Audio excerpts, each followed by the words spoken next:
Assalamualaikum warahmatullahi wabarakatuh. In this time, I will read the chapter about the utensils that are forbidden to use and those that are permitted.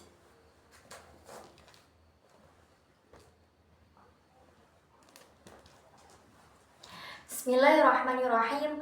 Qala al-musannifu rahimahullahu ta'ala wa nafa'ana bihi wa bi'ulumihi wa amaddana bi asrarihi wa a'adha alaina bi barakatihi fid daraini amin.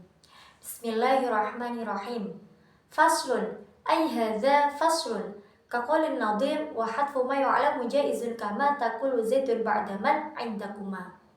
Faslan ay aqra'u faslan kaqaulin nadim kadzalada rabi'atul munawwanu fi nasbin aw fi siwahu yusakkanu.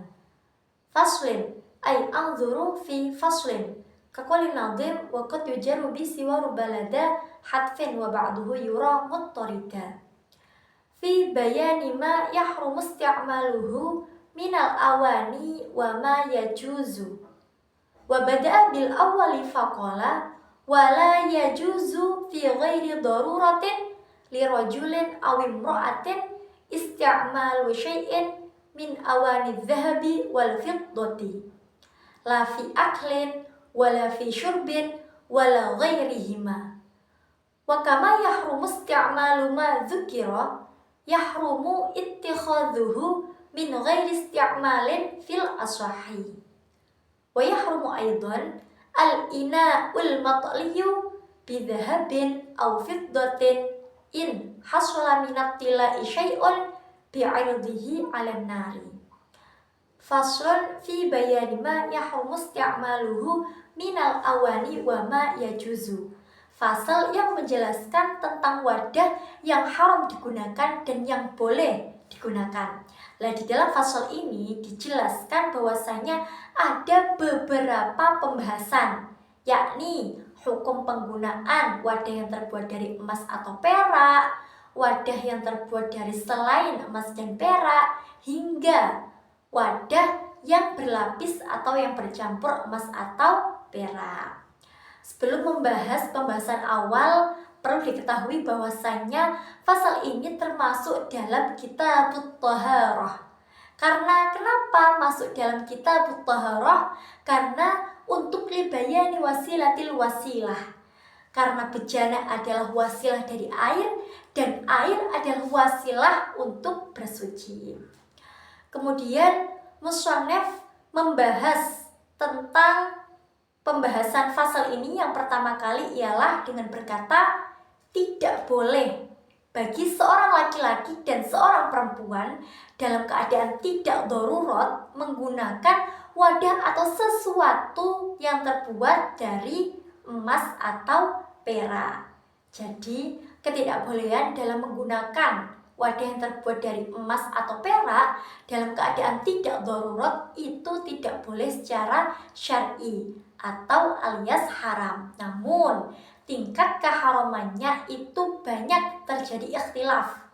Di dalam kitab Hasyiyah Al-Bajuri Syahifah 215 dijelaskan bahwasanya Imam Al-Bulqini dan Imam Ad-Damiri berpendapat bahwasanya menggunakan wadah yang terbuat dari emas atau perak itu berhukum haram, dan haramnya itu termasuk dosa yang sangat besar.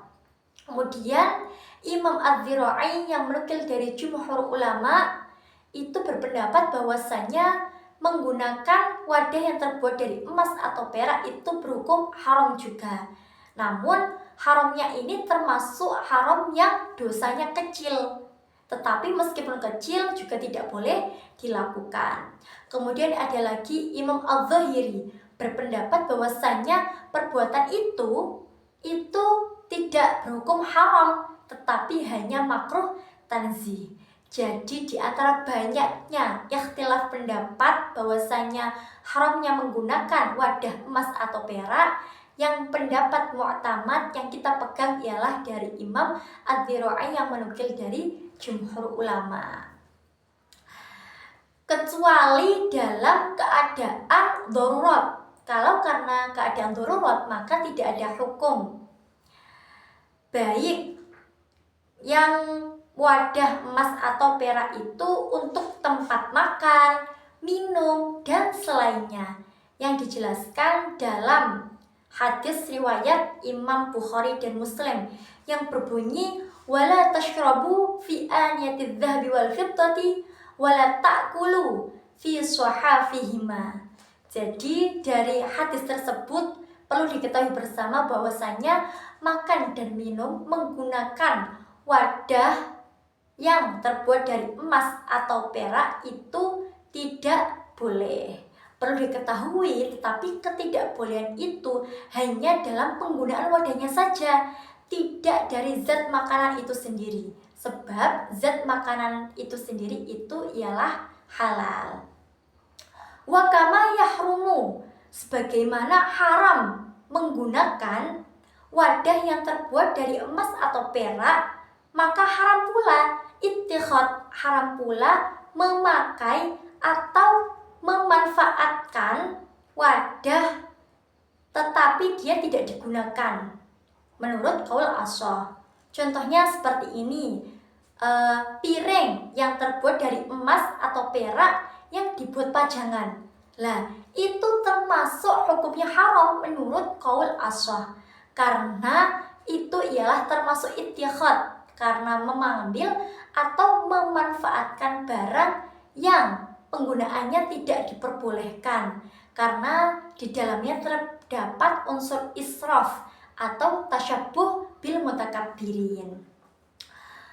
Dan haram juga wadah yang disepuh dengan emas atau perak jika memang ketika dipanaskan itu sepuhan itu menetes atau meleleh, itu haram. Agar mudah dipahami, aku atau saya akan memberikan sebuah contoh yang sangat mudah dipahami. Contohnya seperti gelas besi yang luarnya itu dilapisi oleh emas atau perak. Nah, ketika dipanaskan, ketika dia meleleh, maka itu haram karena itu tidak termasuk emas yang buatan, tapi itu termasuk emas yang asli atau perak yang asli. Seperti itu. Cukup dari sini. Wassalamualaikum warahmatullahi wabarakatuh.